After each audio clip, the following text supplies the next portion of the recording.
Ontem eu estava na fila do pão, e uma fila enorme por sinal, e um senhor chega e fala para mim assim: tá parecendo aquele ano que a gente fazia fila para comprar carne. E é verdade, eu já não me lembrava mais disso. Nós fazíamos fila para comprar carne, e eu já nem me lembrava mais disso. Domingo passado eu lembrei aqui, eu falei aqui de algo que nós vivenciamos, ou passamos como é família. E foi nesse contexto, eu lembro bem, foi nesse contexto, não tinha carne, não tinha, era difícil, era mais caro e não tinha. Tinha aquela fila enorme para comprar. E com isso quero te dizer que algumas coisas, nós vamos olhar para trás e vamos dizer, daqui a um tempo nós vamos, lembra de 2020, 2021, que nós tínhamos que andar de máscara, que nós tínhamos que, não podíamos aglomerar, que nós tínhamos que passar álcool em gel, né? Nós ríamos dos orientais, dos japoneses, chineses que já usavam a máscara para sair na rua. E nós vamos lembrar desse tempo que nós usamos máscaras, nós usávamos álcool em gel, usávamos álcool em gel, vamos contar isso para as crianças. Lembra? Toda hora, todo momento, as pessoas exigiam, entrava no mercado, espirrava no carrinho, espirrava na nossa mão, álcool em gel. Nós vamos lembrar desse tudo e vamos rir. O ano que reconfigurou tudo, ressignificou tudo na nossa vida, na nossa história. Nunca tinha acontecido antes. Nós nunca tínhamos imaginado que um dia passaríamos por isso. E hoje vivemos um novo normal. Ficar em casa, ficar com os filhos, não ter aula, gostar de ficar com os filhos, gostar de ficar com a mãe, gostar de ficar com o irmão, né? Muitas vezes nosso trabalho era até uma fuga, porque ficar com criança tem que ser forte. Criança dá trabalho, tem energia toda hora, todo instante. Não tem creche. Então, queridos, quero te dizer com isso que daqui a um tempo, daqui a uns anos, nós vamos lembrar do que nós passamos esse ano. Sabe por quê? Porque tudo passa, tudo passa, tudo passa. Eu queria compartilhar com vocês algo que está no meu coração. Está nos três evangelhos. Está em Mateus capítulo 9, versículo 18, e Marcos 5, 25 e Lucas 8, 40. Eu vou ler aqui Marcos 5, 25. Deixa eu ler aqui. Vou ler do 18 para nós nos contextualizarmos. Hoje nós deixamos a janela aberta, o cachorrinho resolveu latir. Na nossa casa, nós queríamos criar um ambiente de casa mesmo. Então vamos lá. Marcos capítulo 5, versículo 18, só para nós nos contextualizarmos do que estava acontecendo até a gente chegar na nossa história. Quando Jesus entrava no barco, o homem que tinha sido possuído por demônios implorou para ir com ele. Jesus, porém, não permitiu e disse: volte para sua casa e para sua família e conte-lhes tudo que o Senhor lhe fez. Tudo que o Senhor fez por você e como ele foi misericordioso. Então o homem partiu e começou a anunciar pela região das 10 cidades quanto Jesus havia feito por ele, e todos se admiravam do que ele dizia. Versículo 21, Marcos capítulo 5, versículo 21. Jesus entrou novamente no barco e voltou para o outro lado do mar, onde uma grande multidão se juntou ao seu redor na praia. Então chegou um dos líderes da sinagoga, chamado Jairo. Quando viu Jesus, prostrou-se aos seus pés e suplicou repetidas vezes: minha filhinha está morrendo, por favor, venha e ponha as mãos sobre ela, cure para viver. Vemos aqui uma história daquele endemoniado que Jesus cura. Jesus manda ele voltar para a cidade e anunciar para não seguir Jesus. Não me segue, vai anunciar o que foi feito com você. A multidão está seguindo ele, acompanhando ele. Depois que ele entrou novamente no barco, atravessou o mar, chega um líder principal da sinagoga, chamado Jairo, fala: minha filha está morrendo. E ele vai em direção a essa filha, à casa de Jairo, para curar. Mas nesse trajeto acontece algo que é a nossa história, que eu queria compartilhar com vocês. Jesus foi com ele e todo o povo o seguiu, apertando ao seu redor. Marcos 5, 24.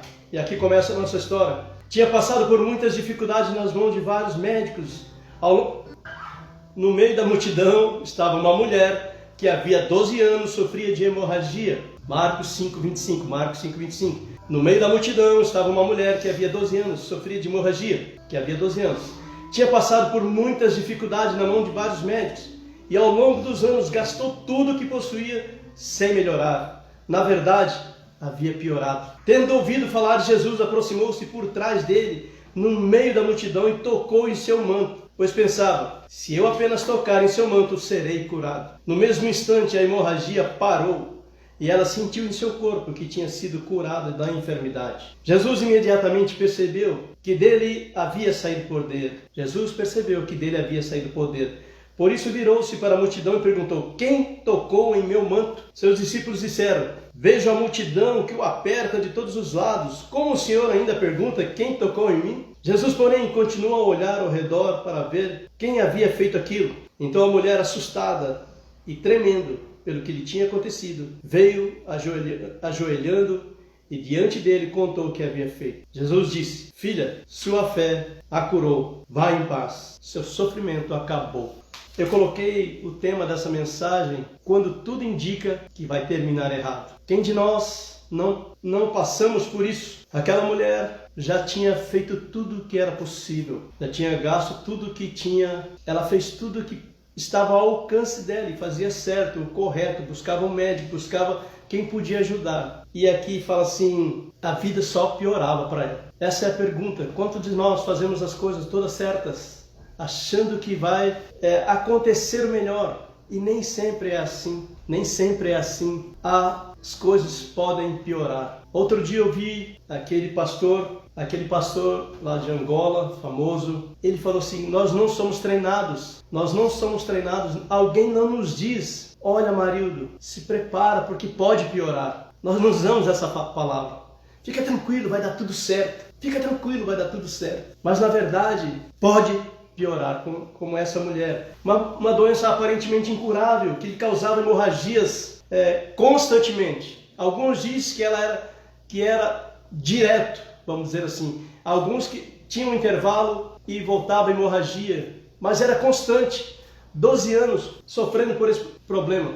Poderia ser um problema hormonal, de útero, mas que deixava aquela mulher com certeza debilitada. Perder sangue não nos deixa com a aparência boa. Alguns dizem que anemia, e alguns dizem que ela era impedida de participar de todo ritual, não podia ir à sinagoga, ela era impura e era excluída do convívio social. E eu creio que essa é a parte mais dolorida, mais difícil que nós temos vivido nesse tempo. Nos impedir de estar com os nossos pais, com amigos que nós amamos por causa da pandemia. O convívio social, eu gosto de estar com gente. E faz bastante tempo que a gente quase não sai. Eu creio que esse é o grande problema, que muitas pessoas hoje estão passando por isso. Ficar longe do convívio social. Pais ficar em casa sozinhos. E os filhos vêm visitar de mês em mês. Irmãos, eu tenho irmãs e faz tempo que eu não visito. Sabe, queridos, quando nós estamos internados, a nossa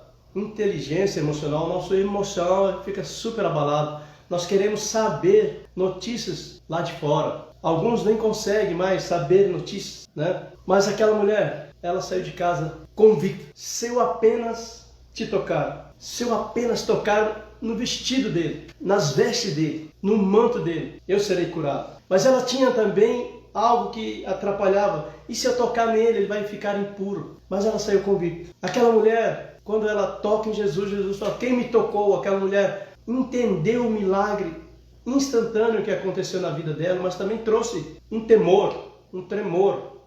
A palavra de Deus diz aqui em Marcos 5:33, ela estava assustada e tremendo com o que lhe tinha acontecido. E ela veio ajoelhando. Jesus fala: quem que me tocou? E ela, assustada, tremendo, se apresenta, ajoelhada, e contou o que havia feito. Jesus disse para ela: filha, eu acho isso lindo. Sua fé o curou. Vá em paz, seu sofrimento acabou. Marcos começa a relatar que era uma certa mulher, não tinha identidade, era de menos importância. É como a gente vê no dia a dia, todos os dias na cidade. A gente passa por uma pessoa e a gente nem se dá conta, nem quer saber quem é. E por certo, aquela multidão passava, e uma certa mulher estava ali. E Jesus, de certa mulher, de sem identidade, ela ganha uma identidade. Filha, Jesus disse em 5:34, a sua fé a curou. Marcos vai relatar esse detalhe muito interessante. Esse detalhe. Mateus não fala sobre isso, que ela se apresenta para Jesus. Quem me tocou? E ela não fala que a mulher se apresenta e fala assim, que ela estava assustada, estava com medo. Talvez ela fale assim, nossa, o que eu fui fazer? O que eu fiz? Caraca, o que eu fiz? Quem de nós não pensou isso? Nossa, o que eu fiz? Fiz tudo errado. Toquei aonde não devia ter tocado. Em quem não devia ter tocado. Eu fiquei pensando nisso. Eu sei que a palavra não é sobre isso, mas quando ela se apresenta, eu fiquei imaginando, será que ela pensou isso? O que eu fui fazer? O que eu fiz? Fiz tudo errado. Agora sim, perdi a última oportunidade que eu tinha. Nós muitas vezes pensamos em, perdi a última oportunidade, minha vida não tem mais saída. Não há mais saída. Quem nunca viveu isso? Jesus não se aborreceu porque ela tocou nas suas vestes. Ele sabia, a Bíblia fala assim, ele sabia quem havia tocado nele. Ele sabia, mas ele faz uma pergunta, quem me tocou? Porque era para provocar nela, aquela mulher precisava ser provocada na sua ação. Sabe? Penso que Jesus queria ensinar aquela mulher, me ensinar e te ensinar, que a fé, ela tem que ser provocada, ela precisa de agir. Precisamos de ação. Quando você já gastou todo o seu recurso, quando tudo parece que já acabou, não tem saída, não tem como eu me mover daqui, estou debilitada, estou anêmica, estou pálida, estou sem sangue, mas buscar aquela última força, uma força que está lá dentro de nós. Jesus diz que a tua fé te curou. Sabe, queridos, é aquela fé genuína, aquela que vem lá de dentro, como se fosse a última vez, a última chance. E ela é movida por uma ação. Ela tem que ser movida por uma ação. Quem me tocou? Há uma necessidade de agir, de falar, de se apresentar. Eu preciso, eu quero, eu não sei, eu não posso mais sem você. Jesus, não posso mais sem você. Você é minha última cartada, minha última saída. Olhe meu favor, olhe para mim. Olhe para mim. Queridos, eu notei aqui algumas 12 frases aqui, 12 lições que eu aprendi. Eu queria compartilhar bem rápido com vocês sobre essa palavra. Eu queria você que está chegando agora, talvez ligou agora, nós estamos falando sobre uma certa mulher, que ela tinha gasto tudo que tinha e a vida só lhe piorava. Dava tudo errado para ela. Nós vamos lembrar de um tempo que nós olhávamos para, nossa, deu tudo errado para mim. Eu contei aqui domingo passado, de 2008, do contexto de 2008, não tinha mais saída, que era o dia do milagre, só tinha uma saída para mim, que era o meu milagre, e aconteceu. E essa história dessa mulher, eu me lembro daquela fase também, de 2008, lá na Júlio de Castilho, quando morávamos ali ao lado do Banco do Brasil. Foi um período gostoso, onde tudo acontecia, oração, clamor, jejum, tudo na nossa casa, pessoas vinham para orar conosco e não tinha outra saída a não ser clamar pelo nome de Jesus e houve um milagre. Eu escrevi aqui, em tempo de desespero, não temos que nos preocupar com o ritual de como chegar, de como buscar a Deus. Não tem uma forma. Em tempo de desespero, se joga, grita, fala. 2, simplesmente temos que buscá-lo com fé. E já ter a certeza que Jesus pode nos curar, pode nos socorrer. Deus mudou uma situação que vinha se arrastando por muitos e muitos anos. Algumas reflexões sobre esse texto que eu anotei aqui para mim. A certa mulher, que a Bíblia chama ela assim, a certa mulher, tinha feito tudo que estava ao alcance de suas mãos e posse. Tudo que ela podia fazer, inclusive financeiramente. Mesmo quando fazemos tudo certo, quando fazemos tudo certo, pode não haver mudança. E mais, pode piorar. Nós não queremos falar isso para ninguém. Para nossos filhos principalmente, para nossa esposa, para nossos amigos. Olha, vai piorar, se prepara. Não, mas é a vida. Não devemos desistir. Devemos empreender uma força maior, força sobre-humana. E eu fui ver no dicionário o que é sobre-humana. Eu sempre digo essa palavra, mas eu fui lá ver. Superior às forças ou às faculdades humanas. Sabe? Você vai ter que empreender uma força muito maior do que você está acostumado a fazer. Isso é certo. Quando ainda não der certo, continue fazendo certo. Quando ainda não der certo, não desista. Continue fazendo certo. Vai acabar dando certo. De certa mulher, a filha.